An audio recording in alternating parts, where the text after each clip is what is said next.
created Quadriga CX for buying and selling Bitcoin. Canada's largest cryptocurrency exchange. I know a guy who screwed up and lost $250 million. Or I know a guy who pulled off one of the greatest crimes in history. Trading cryptocurrencies has bred a lot of millionaires, especially the ones who spotted the possibility of a gold mine in the crypto space early when cryptocurrencies like Bitcoin first broke into the market. But over the last couple years, the sudden death of some crypto millionaires under sketchy circumstances have left the public with one question: why are there so many crypto millionaires mysteriously dying? Barcelona is a city with beautiful architectural designs. It is the largest city on the Mediterranean coast and the second most populated city in Spain. It is in this beautiful city that crypto millionaire Javier Bosa was born.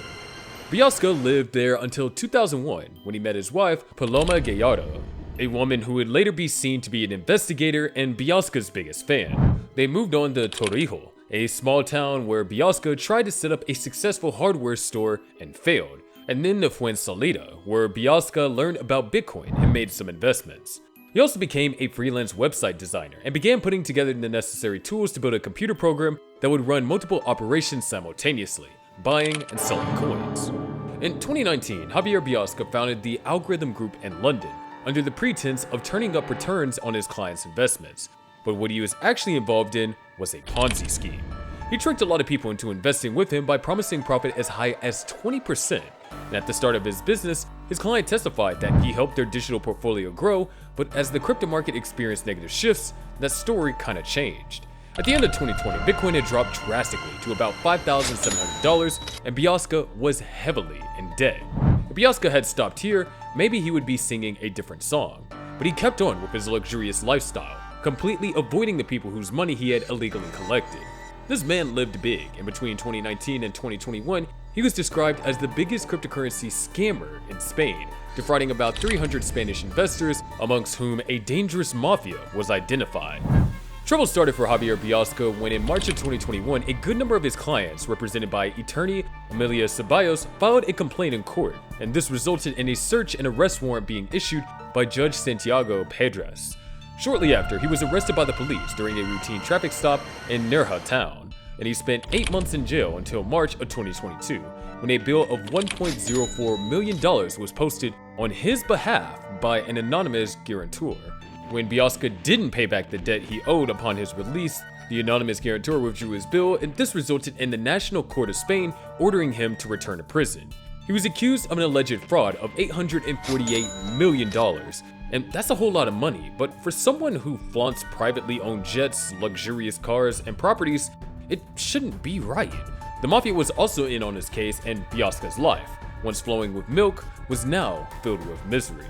The life of this wealthy crypto trader came to an outright end on November 22nd, 2022, when he jumped from the 5th floor of a hotel in Estepona, Spain. It is assumed that his wife has access to his wallet keys, but when the police carried out an investigation, there was no trace of the luxury life Bosa portrayed while alive. Did his personal stash hit the rock bottom also? Was he actually alone in the hotel room and jumped down by himself? Or did he get help from an unknown person? He sure had a long list of people who wanted him dead, but the police ruled his death as suicide. While you're trying to figure that out, let's look into the death of another crypto millionaire that certainly couldn't be accepted as suicide. Gerald Cotten, a Canadian citizen, was an entrepreneur, crypto trader, and CEO of Quadriga CX, co-founded with Michael Patron. Cotten's Quadriga FinTech Solutions, Quadriga CX, was arguably Canada's richest cryptocurrency exchange at the time of its collapse in 2019. Their services included crypto trading, providing security measures for traders, relevant financial topics, step-by-step guides to trading, and generous opinions from crypto experts. Gerald Cotten was born on the 11th of May 1988 in Belleville, Ontario, where he also grew up. He graduated in 2010 from York University Shoreditch School of Business with a bachelor's degree in business administration. In October of 2018, Cotten had gotten married to Jennifer Kathleen Margaret Robertson after several years being in a relationship with her. He had a short marriage before his death, unfortunately.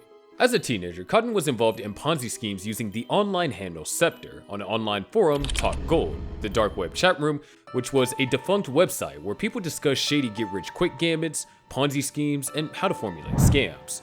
It is alleged that Patron had ties with organized crimes in Cotten's past. Cotten had met Michael Patron from his days of surfing the dark web, and at a time of their meeting, Patron was 6 years older than Cotten. In 2013, they had started the Quadriga CX, and the exchange quickly became the easiest and fastest way to trade dollars to Bitcoin. They provided false assurances that assets would be safeguarded, so clients entrusted their assets to Quadriga, while in reality, Cotten spent, traded, and used those assets at will. He operated without any proper system of oversight or internal controls, ultimately bringing down the entire platform. He achieved this by opening accounts under aliases and crediting himself with fictitious currency and crypto balances which he traded with. Cotten died due to complications from Crohn's disease while honeymooning in Jaipur, India. Crohn's disease is a chronic inflammation of the digestive tract that leads to severe diarrhea, fatigue, and other symptoms. He wrote a new will in late November of 2018, approximately 2 weeks before his death, where he willed everything to his wife. His wife, Robertson, had accompanied him to the hospital on December 8th of 2018, after he experienced a crisis in his ongoing battle with Crohn's disease. He went through a septic shock and had several cardiac arrests, dying and finally giving up the ghost on December 9th of 2018, on his hospital bed in Fortis Escorts Hospital in Jaipur, India. According to OSC, what happened with Quadriga was an old-fashioned fraud wrapped in modern technology, and I personally can't agree less. The coincidences surrounding his death are rather too controversial.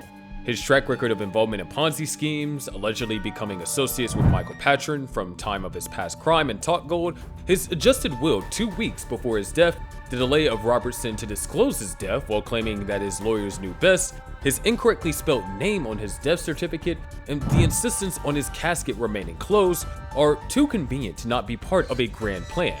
Moreover, Crohn's disease is not so fatal. To also think that he alone had the access codes to the encrypted digital assets because of his choice of cold wallets and has gone to the grave with it, it's distressing. Although his investors at May of 2023 were assured receiving 13% of their overall investment, since most of the funds is not recoverable. And I have suffered and cried, and I have not had it easy since the day Jerry died, trying to sort a mess that wasn't mine. The death of Gerald Cotten can be investigated by exhuming his body. His wife told authorities that she had no problem with this, although she did watch him take his last breath. She also claims to be ignorant of his activities and felt sad knowing that a lot of people are currently experiencing pains from being defrauded by her husband. She wrote a book to this effect, hoping that it would prove her innocence even though she wasn't charged with anything. A lot of people still think that Cotten's death may be an exit scam, but we can't truly know what happened. These are a few out of many cases surrounding the death of crypto millionaires. It does bring the question, is it possible that there's something else underneath the business? Is cryptocurrency just the name and face covering something more deadly? Or are these the individuals that are just unlucky and cruel enough to scam people out of their hard-earned money?